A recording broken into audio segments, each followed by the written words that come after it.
This is the day my emergency fund paid off. Finally. I think it was around 2019 nung sinimulan kong pag-ipunan ang emergency fund naming mag-asawa. Pero quick crash course muna tayo ha.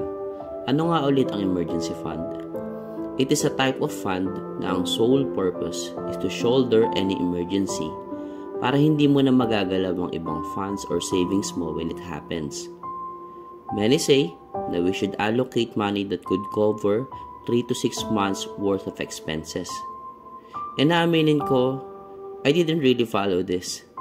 At max, our emergency fund can only cover 2 to 3 months worth of our monthly expenses. Marami-rami na ring dumaan na emergency sa amin, pero lahat yun ay minimal lang ang perang kailangang ilabas. Kaya naman I thought it was enough. Until September 2024 happened. Nagsisiesta ako nung puntahan ako ni Mama. Nabangga daw ang minamanehong jeep ni Papa. Knowing na mahina ang loob ni Mama sa ganyan mga situation. Ako ang nagpunta sa crash site. And there you go. Yung jeep namin ay may nabanggang expander. Saklap. Ang reason ay nung nag-overtake si Papa sa isang sasakyan ay naputol daw yung giya sa kaliwang gulong kaya hindi niya na naikabig pakanan yung sasakyan. So, sumalpok siya sa expander. And on top of that, may 4 na pasaherong dinala sa hospital. Yung isang pasahero sa unahan ay tumama sa windshield ng jeep kaya nabasag yung salamin doon. Pero praise God, kasi minor injuries lang naman sila at hindi din nasaktan si Papa at yung driver.